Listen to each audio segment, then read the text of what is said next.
الحمد لله نحمده ونستعينه ونستغفره ونؤمن به ونتوكل عليه ونعوذ بالله من شرور أنفسنا ومن سيئات أعمالنا من يهده الله فلا مضل له ومن يضلل فلا هادي له ونشهد أن سيدنا ومولانا محمدا عبده ورسوله أما بعد فأعوذ بالله من الشيطان الرجيم بسم الله الرحمن الرحيم قال رب اشرح لي صدري ويسر لي أمري واحلل عقدة من لساني يفقه قولي وقال تعالى في موضع آخر وقل للمؤمنين والمؤمنات يغضضن من أبصارهن ويحفظن فروجهن صدق الله العظيم وصدق رسوله النبي الكريم ونحن على ذلك لمن الشاهدين والشاكرين والحمد لله رب العالمين اللهم صل على سيدنا محمد وعلى آل سيدنا محمد وبارك وسلم اللهم صل على سيدنا محمد وعلى آل سيدنا محمد وبارك وسلم۔ تمام تعریفیں اس ذات کے لیے سزاوار ہے جو ہم تمام کا حقیقی خالق اور مالک ہے۔ لاکھوں کروڑوں درود و سلام ہو میرے اور آپ کے آقا تاجدار مدینہ احمد عربی محمد مصطفیٰ صلی اللہ علیہ وسلم کی ذات اقدس پر کہ جن کے لیے اس کائنات کو سجایا گیا۔ محترم بزرگوں اور دوستوں، اللہ تبارک و تعالیٰ نے ہم کو جو دین دیا ہے یہ دین ایسا ہے جو کامل اور مکمل ہے۔ دین اسلام پورے دیگر مذاہب کے مقابلے میں مکمل اور کامل دین ہے اور اللہ کے نزدیک پسندیدہ دین ہے۔ اللہ ارشاد فرماتے ہیں قرآن میں کہ ان الدین عند اللہ الاسلام، کہ اللہ کے نزدیک تمام دینوں میں دین اسلام پسندیدہ ہے۔ محترم حضرات، ہمارے اس دین کے اندر ہر چیز کی رہنمائی کی گئی ہے۔ کوئی چیز ایسی نہیں کہ جس کی رہنمائی نہ کی گئی ہو، بلکہ ہر باریک سی باریک چیز کی رہنمائی ہمارے دین کے اندر موجود ہے۔ اور یہ جو دین ہے دین فطرت ہے، اور یہ دین جو ہے ایسا ہے کہ اگر اس کو آپ جس زاویے سے بھی دیکھ لیں آپ کو یہ مکمل نظر آئے گا اور بڑا حسین نظر آئے گا، بڑا خوبصورت نظر آئے گا، اور پوری دنیا کے اندر یہ جو دین ہے پسندیدہ دین ہے۔ لیکن محترم حضرات، ہمارے اس خاص طور سے ہندوستان کے حالات حاضرہ یہ ہے کہ ہر طرف ایک بے راہ روی کی ایک بہت بڑی وبا پھیلی ہوئی ہے، اور خاص طور سے مسلم نوجوان لڑکے اور لڑکیاں دین اسلام سے ہٹ رہی ہیں اور بے راہ روی اختیار کر رہی ہے۔ آئے دن ہمارے کانوں میں یہ خبریں سننے کو ملتی ہیں کہ فلاں شہر کے ایک لڑکی نے، مسلم لڑکی نے اپنے مذہب کو چھوڑ دیا اور غیر مسلم لڑکے سے اپنا رشتہ کر لیا۔ فلاں کالج میں پڑھنے والی لڑکی نے کالج میں پڑھنے والے غیر مسلم سے بھاگ کر شادی کی اور جو دین تھا اس کو چھوڑ دیا اور غیر دین کو اختیار کیا۔ ایسے بے شمار واقعات آج ہمارے ہندوستان میں ہو رہے ہیں۔ ان واقعات کو جب ہم سنتے ہیں اور ایک مومن سنتا ہے تو اس کو دل سے بڑی تکلیف ہوتی ہے کہ وہ جو دین تھا بڑا پسندیدہ دین، جو کامل دین ہے، جو اتنا خوبصورت دین ہے، کیا وجہ ہے کہ ہمارے نوجوان لڑکے اور خاص طور سے لڑکیاں اس دین کو چھوڑ کر دیگر دین میں چلی جا رہی ہیں، اور اس طریقے سے وہ ہمارا جو محبوب ترین جو دین تھا اس کو چھوڑ رہی ہیں؟ آخر کیا وجہ ہے؟ محترم حضرات، ایک بڑے نیوز چینل کے سروے کے مطابق ان 4 سالوں کے اندر 40,000 سے زیادہ مسلم لڑکیوں نے اسلام کو چھوڑ دیا اور غیروں کے طریقوں کو اختیار کیا، اور اسلام کا جو طریقہ تھا اس کو چھوڑ کر اپنی من پسند کی شادی کی۔ آخر کیا وجہ ہے؟ یہ دو ایسی چیزیں ہیں جو ریکارڈ میں آئی ہیں اور بہت سارے ایسے ہیں جو ریکارڈ میں نہیں آئے، جن کو اندراج نہیں کیا گیا، اور یہ وبا صرف شہروں میں نہیں بلکہ دیہات تک پھیل چکی ہے، اور اس کے اندر آئے دن اضافہ ہی ہوتا چلا جا رہا ہے۔ انسان جب سنتا ہے، خاص طور سے مومن، اس کے دل کے اندر ایک فکر ہوتی ہے کہ آخر کیا وجہ ہے کہ جو ہمارے معاشرے میں رسم چلی ہوئی ہے یہ کب ختم ہوگی۔ معزز سامعین، اس کے پیچھے بہت سارے اسباب ہیں۔ آج ہمارا مسلم معاشرہ جو چل رہا ہے بہت ہی اس کے اندر بہرا روی آئی ہوئی ہے۔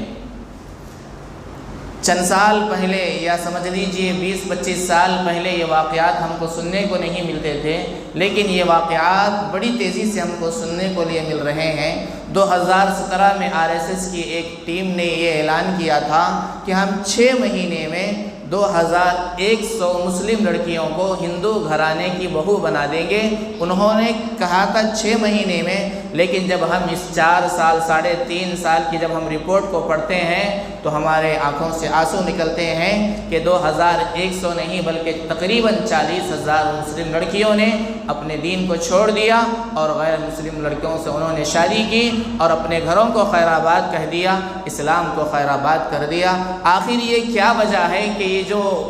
بے راہ روی چل رہی ہے تھمنے کا نام نہیں لے رہی ہے؟ محترم حضرات، اس کے پیچھے چند اسباب ہیں، چند عوامل ہیں جس کے ذریعے سے یہ وبا ہمارے معاشرے میں پھیل رہی ہے اور پورے طبقے کو متاثر کر رہی ہے۔ معزز سامعین کرام، اللہ تبارک و تعالیٰ نے ہم کو جو دین دیا ہے دین فطرت ہے، اور مسلمانوں کو چاہیے کہ اپنی زندگی دین اسلام کے موافق گزارے اور اپنے جتنے بھی چیزیں ہیں زندگی کے وہ شریعت کے موافق کرے۔ اور خاص طور سے جو شادی کا موقع ہے، اس موقع پر ہم کو چاہیے کہ ہم جو ہے غیروں کے طریقوں کو اختیار نہ کریں، بلکہ یہ دیکھیں کہ شریعت ہم کو کیا کہتی ہے، نبی کا طریقہ کیا کہتا ہے، اور ہمارے اسلاف نے کس طریقے سے اپنے بچوں کی شادیاں کی، اور ہمارے اسلاف نے اپنے بچوں کے رشتوں میں کس چیز کو بنیاد بنایا۔ کیا انہوں نے مالداری کو بنیاد بنایا؟ کیا انہوں نے حسن و جمال کو بنیاد بنایا؟ کیا انہوں نے دینداری کے بنیاد پر نکاح کیا؟ معزز سامعین، شریعت ہم کو یہ کہتی ہے کہ جب بچے بالغ ہو جائے اور ان کے مناسب کوئی رشتہ آ جائے، کفو رشتہ آ جائے جس کے اخلاق اچھے ہو، دیندار لڑکا ہو یا دیندار لڑکی ہو، تو شریعت یہ کہتی ہے کہ جب مناسب رشتہ آ جائے تو فوراً اس رشتے کو قبول کرو اور شریعت کے مطابق سادگی کے ساتھ نکاح کرو، اور نبی اکرم صلی اللہ علیہ وسلم کی تعلیمات کو سامنے رکھ کر اپنے بچوں کا نکاح کرو۔ اور اگر خدا نخواستہ بچے بالغ ہو جائے، شادیوں کی عمر کو پہنچ جائے، لیکن اس کے باوجود بغیر کسی وجہ کے والدین اگر نکاح میں تاخیر کرتے ہیں یا جو ہے اس کے طرف دھیان ہی نہیں دیتے ہیں، اور اگر بچے گناہ کر بیٹھتے ہیں تو یہاں پر اس کا جو وبال ہوگا والدین کے اوپر بھی ہوگا۔ معزز سامعین کرام، آج ہمارے ملک ہندوستان کے اندر بے راہ روی بہت بڑی ہوئی ہے، اور غیروں کے جو طریقے تھے اور ان کے جو رسم و رواج تھے وہ آج ہمارے مسلم معاشرے کے اندر بھی آ گئے ہیں، سرایت کر چکے ہیں۔ اس لیے کہ بعض جگہ ایسا ہوتا ہے کہ مسلم گھرانے بھی ہیں اور غیر مسلم گھرانے بھی ہیں، اور مسلم حضرات جو ہوتے ہیں وہ ان کے رسم و رواج میں، پروگراموں میں جاتے ہیں، اور ان کا جو رہنے کا طریقہ ہے، ان کا جو سلیقہ ہے وہ اس کو اپناتے ہیں، اور اس طریقے سے دینی مزاج جو ہے وہ کم ہوتا چلا جا رہا ہے۔ ایک ساتھ ایک محلے میں رہنے کی وجہ سے بھی بے دینی ہمارے معاشرے میں آ رہی ہے۔ دوسری اہم وجہ یہ ہے کہ جو ہمارے تعلیم کے جو ادارے ہیں وہاں پر مخلوط تعلیم دی جاتی ہے۔ بڑے بڑے کالجز ہیں، یونیورسٹیاں ہیں، آپ جا کر وہاں پر دیکھ لیجئے کہ لڑکیوں کی تعلیم الگ ہونا چاہیے، لڑکوں کی تعلیم الگ ہونا چاہیے، لیکن یہاں پر مخلوط تعلیم دی جاتی ہے اور مخلوط ادارے ہیں، جس کی وجہ سے کیا ہوتا ہے کہ جب ساتھ میں پڑھتے ہیں، بیٹھتے ہیں، اٹھتے ہیں تو کیا ہوتا ہے کہ ان کے طرف مائل ہو جاتے ہیں، ان کے طور طریقے کو اپنے اندر اختیار کر لیتے ہیں، اور دین جو کہتا ہے، شریعت جو کہتی ہے اس سے مد نظر رکھتے ہوئے، اس سے انحراف کرتے ہوئے غیروں کے طریقوں کو اپناتے ہیں اور آپس میں ایک دوسرے کے ساتھ جب مخلوط تعلیم پاتے ہیں تو نتیجہ یہ ہوتا ہے کہ ہر ایک کے ساتھ تو شیطان لگا ہوا ہے، شیطان ایسے موقع کی طاق میں رہتا ہے۔ تو مخلوط تعلیم بھی جو ہے ہمارے معاشرے کے اندر بے راہ روی اور بے دینی کو پھیلانے کا ایک بہت اہم ذریعہ بن چکا ہے۔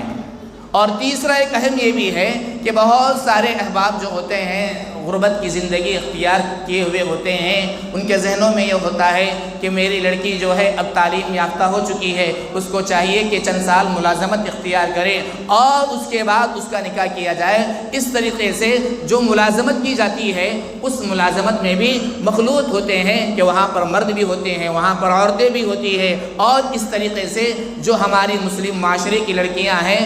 مخلوط ملازمت کرنے کی وجہ سے بھی اپنے دین کو چھوڑ رہی ہیں، اپنے ماں باپ کے حکم کی عدولی کر رہی ہے اور اپنا گھر چھوڑ کر غیروں کے گھروں کو آباد کر رہی ہے۔ یہ بہت ہی مجھے اور آپ کو سنجیدگی کے ساتھ سوچنے کی ضرورت ہے کہ آخر یہ بے راہ روی کب رکے گی، اور یہ جو بے راہ روی کا جو سمندر چل پڑا ہے یہ کب رکے گا۔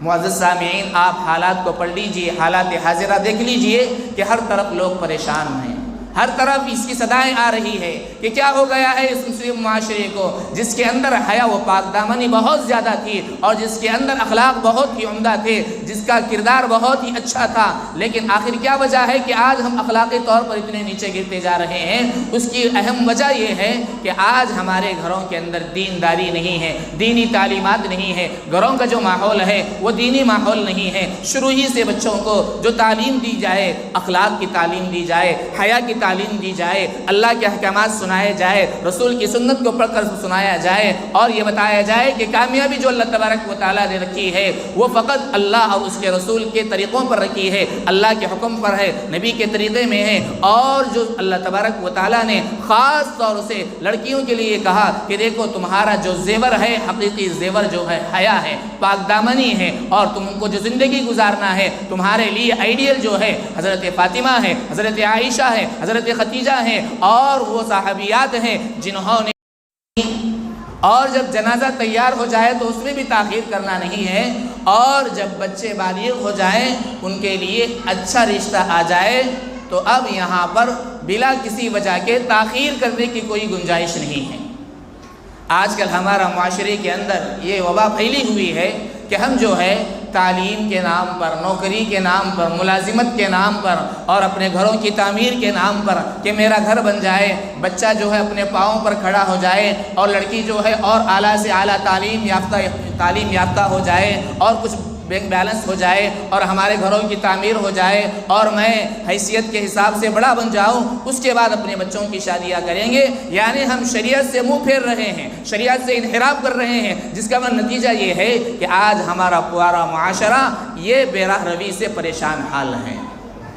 آج بہت سارے احباب ایسے ہیں جو یہ کہتے ہیں کہ مولانا ہمارے لڑکی کا رشتہ نہیں آ رہا۔ میں نے پوچھا، ایک صاحب آئے ہوئے تھے، انہوں نے یہ کہا کہ ہمارے لیے دعا فرمائیں کہ میری لڑکی کا نکاح نہیں ہو رہا۔ میں نے پوچھا کہ لڑکی کی عمر کیا ہے؟ انہوں نے کہا کہ 29 سال ہے، 29 سال ہے۔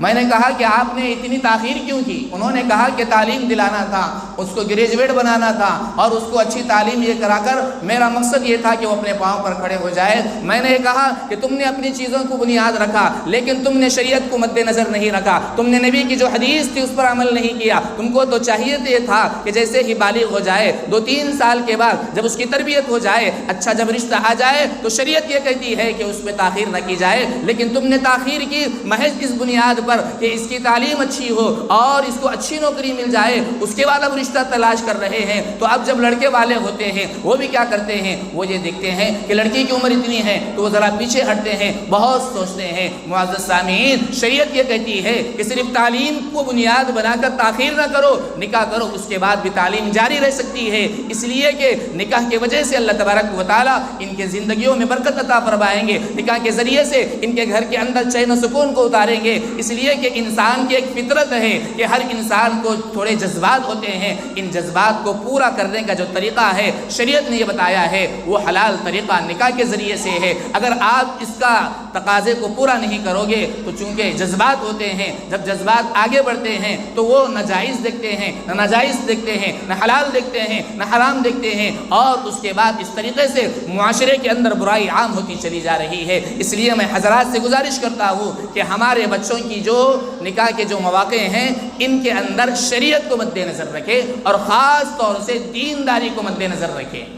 معزز سامعین، لیکن آج کل غیروں کے طریقے ہمارے اندر اتنے آ گئے، انگریزوں کے طریقے اتنے ہمارے اندر آ گئے، آج ہم نے شریعت کو بھلا دیا، غیروں کے طریقوں کو اختیار کر رہے ہیں۔ جب بھی نکاح کا موقع ہوتا ہے یا لڑکی کو دیکھنے کا موقع ہوتا ہے، جب کیا کرتے ہیں ہم سیرت کو نہیں دیکھتے ہیں، صورت کو دیکھتے ہیں، یہ خوبصورت ہے کہ نہیں ہے، خوبصورت ہونا چاہیے، یہ اس طریقے کے ہوتے ہیں، لیکن یہ نہیں کہتے کہ حسن سیرت ہونا چاہیے، اچھے اخلاق کے مالک ہونا چاہیے۔ اس لیے کہ آج کل بہت سارے امیر کبیر گھرانے کے لوگ موجود ہیں جنہوں نے محض خوبصورتی کے بنیاد پر، مالداری کے بنیاد پر نکاح کیا، لیکن چند ہی مہینے گزرے تھے یا 1 سال 2 سال ہی گزرے تھے، آپس میں ایسے اختلاف ہو گئے، اس لیے کہ نہ لڑکا دیندار ہے نہ لڑکی دیندار ہے، بڑا معاشرہ ہے، بڑا خاندان ہے اور بڑے اونچے خاندان کے لوگ سمجھے جاتے ہیں، لیکن یہ ہے کہ یہ اس کو برداشت نہیں کرتا، وہ اپنے جو ذمہ داریاں ہیں اس کو ادا نہیں کرتا، لڑکی اپنی ذمہ داری پوری ادا نہیں کرتی، جس کی وجہ سے کیا ہو جاتا ہے چند ہی مہینوں کے بعد یا چند ہی سالوں کے بعد طلاق کی نوبت آتی ہے، خلا کی نوبت آتی ہے، اور جو نکاح جس کے ذریعے سے ایک زندگی چلنے والی ہوتی ہے، ایک نیا رشتہ، ایک نئی زندگی وجود میں آنے والی ہوتی ہے، محض دینداری کو بنیاد نہ بنانے کی وجہ سے آپس میں اختلاف ہوتے ہیں اور آگے جا کر وہ نکاح ٹوٹ جاتا ہے اور دونوں خاندانوں میں اختلاف آ جاتا ہے۔ اس کی وجہ کیا بنی؟ اس کی وجہ یہی بنی کہ یہاں پر دینداری کو اختیار نہیں کیا گیا، اس لیے کہ شریعت یہ کہتی ہے فَاظْفَرْ بِذَاتِ الدِّينِ کہ تم کامیاب ہو جاؤ دینداری کو بنیاد بنا کر نکاح کرنے میں۔ معزز سامعین، آئیے میں آپ حضرات کو بتاتا چلوں کہ ہمارے صحابہ کے زمانے میں کس طریقے سے نکاح ہوا کرتے تھے، اور ہمارے صحابہ کے زمانے میں نکاح جب ہوتے تو کتنی سادگی کے ساتھ ہوا کرتے تھے۔ معزز سامعین، حضرات صحابہ جو ہوتے تھے شریعت کے ہر حکم پر عمل کرنے والے ہوتے تھے، اللہ کے رسول کی ہر سنت پر عمل کرنے والے ہوتے تھے، وہ یہ نہیں سوچتے کہ یہ صرف سنت ہے اس لیے چھوڑ دیتے۔ آج کل ہمارے اندر یہ وبا پھیل چکی ہے، بہت سارے احباب یہ کہتے ہیں کہ 4 شادیاں کرنی چاہیے اس لیے کہ نبی کی سنت ہے، یہ کہتے ہیں کہ 4 شادیاں کرنا چاہیے اس لیے کہ سنت ہے، لیکن نفل نماز نہیں پڑھتے، سنت طریقہ اختیار نہیں کرتے، سنت جو لباس ہے وہ اختیار نہیں کرتے، سنت جو ہے ہمارے زندگی میں نہیں ہے۔ جب ان سے کہا جاتا ہے تو یہ کہتے ہیں کہ یہ تو صرف سنت ہے، فرض نہیں ہے۔ داڑھی رکھنے کے لیے کہتے ہیں تو یہ سنت ہے، چھوڑ دیجئے۔ اچھا لباس، وائٹ لباس پہننے کے لیے کہتے ہیں تو یہ سنت ہے، چھوڑ دیجئے۔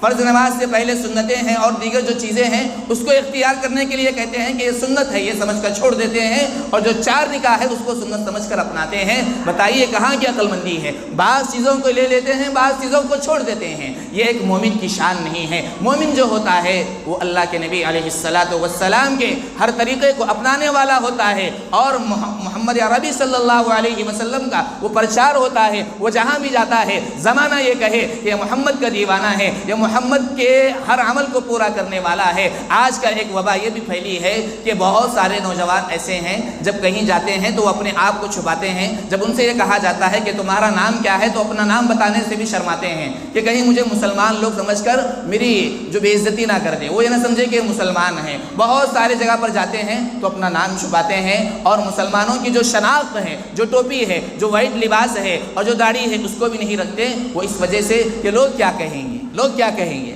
زمانے کے ڈر سے سنت کو نہیں اپناتے ہیں اور اللہ کے نبی کا جو عمل ہے اس کو چھوڑ دیتے ہیں۔ تو اللہ تبارک و تعالیٰ نے نتیجہ یہ پہنچایا کہ آج ہر طرف ہم پریشان ہیں اور ہر طرف ہمارا مذاق اڑایا جا رہا ہے۔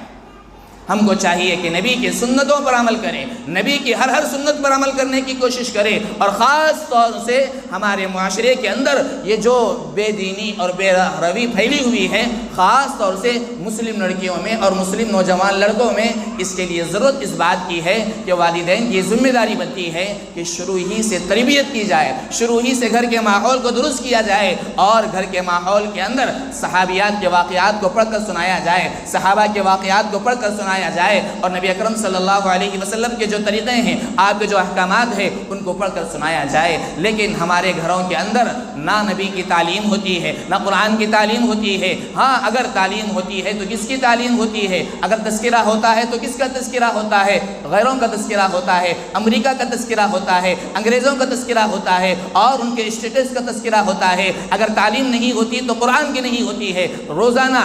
ٹی وی چلتی ہے، روزانہ سیریل چلتا ہے، روزانہ ہمارے پاس نیوز چلتے ہیں، روزانہ ہمارے پاس گانے سنے جاتے ہیں، فلمیں دیکھی جاتی ہیں، اور اس کے اندر جو ہیرو جو وہاں پر نظارہ کرتا ہے اور جو کپڑے پہنتا ہے اور وہ جس طریقے سے بات کرتا ہے، اور وہاں پر جو عورت سیریل میں ہوتی ہے وہ جس طریقے سے دھوکہ دیتی ہے، فریب دیتی ہے اور جھوٹے الفاظ یوز کرتی ہے، ہمارے بچے اس کو دیکھتے ہیں تو اس کی نقل کرتے ہیں، اس کی کاپی کرتے ہیں اور ان کی محبت اپنے دلوں میں اپناتے ہیں۔ ذرا بتائیے کہ اللہ کے نبی نے یہ کہا کہ دیکھو میرے سنت پر تم کو کامیابی ملے گی، میرے طریقے پر تم کو کامیابی ملے گی۔ آج ہم جو ہے اپنے نبی کے پیارے طریقے کو چھوڑ کر غیروں کے طریقوں کو اختیار کر رہے ہیں اور ہمارے گھروں کے اندر غیروں کا ماحول آ رہا ہے۔ تو ذرا بتائیے کہ نوجوان جب آگے بڑھے گی تو کیا وہ ہمارے احکامات کو مانے گی؟ کیا وہ نبی کے طریقے کو اپنائے گی؟ ہرگز نہیں اپنائے گی۔ اس کی مثال تو ایسی ہی ہو گئی، ہم جو ہے کھیت میں جو ہے کانٹے کے درخت بو رہے ہیں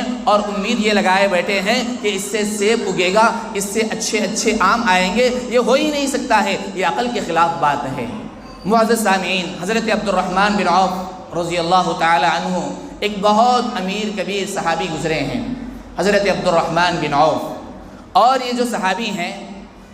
عشرہ مبشرہ میں ہیں۔ عشرہ مبشرہ کہتے ہیں 10 ایسے اصحاب جن کو اللہ کے رسول صلی اللہ علیہ وسلم نے ان کا نام لے کر دنیا ہی میں رہتے ہوئے جنت کی گارنٹی دے دیتی، سرٹیفکیٹ دے دیتی۔ عبد الرحمن بن عوف جنتی، عثمان بن عفان جنتی، اس طریقے سے ان کا نام لے کر 10 صحابہ ایسے ہیں جن کا نام لے کر اللہ کے نبی علیہ السلام نے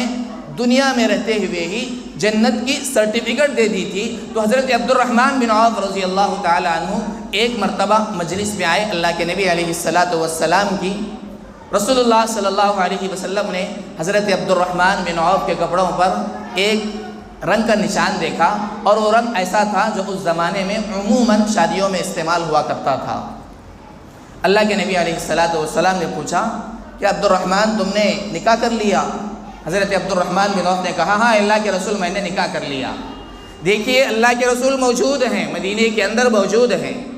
اور مدینہ زیادہ کوئی بڑا نہیں تھا، اور وہاں پر اللہ کے رسول ہیں، حضرت عبد الرحمن بن عوف بھی ہے۔ آپ نے اتنی سادگی کے ساتھ نکاح کیا کہ نہ پورے جو اصحاب تھے، جو ساتھیاں تھے، نہ ان کو اطلاع دی اور نہ ہی اللہ کے رسول صلی اللہ علیہ وسلم کو اطلاع دی، لیکن ان کا جو نکاح تھا وہ تعلیمات نبوی کے مطابق تھا۔ اللہ کے رسول کی جو تعلیمات تھی کہ سادگی کے ساتھ نکاح کیا جائے، انہوں نے سادگی کے ساتھ نکاح کیا، تو اللہ کے رسول نے برا بھی نہیں مانا اور ان کو اس نکاح کے میں برکت کی دعا دے دی۔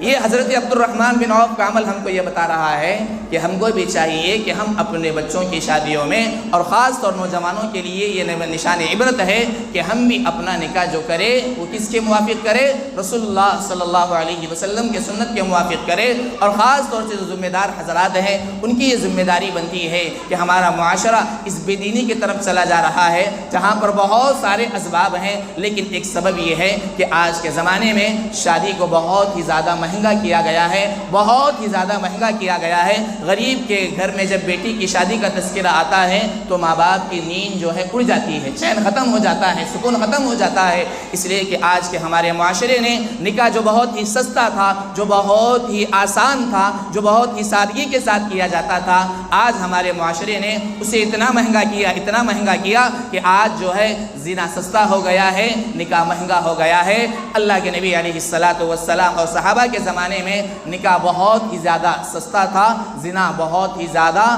مہنگا تھا اور اس موقع پر کوئی اس کا تصور بھی نہیں کرتا تھا، لیکن آج کے ہمارے اس معاشرے میں زنا ہو رہے ہیں اور بہت سارے مسلم لڑکیاں اپنے گھروں کو خیر آباد کہہ رہی ہے۔ اس کے پیچھے ایک عوامل یہ بھی ہے کہ آج ہم نے ہمارے شادی کے موقع پر سنت رسول کو چھوڑ دیا اور ہمارے شادی کے موقع پر بہت سارے جو ہے رسم و رواج ایسے آ گئے ہیں جس کی وجہ سے غریب جو ہوتا ہے وہ پوری زندگی اس ہے اور اس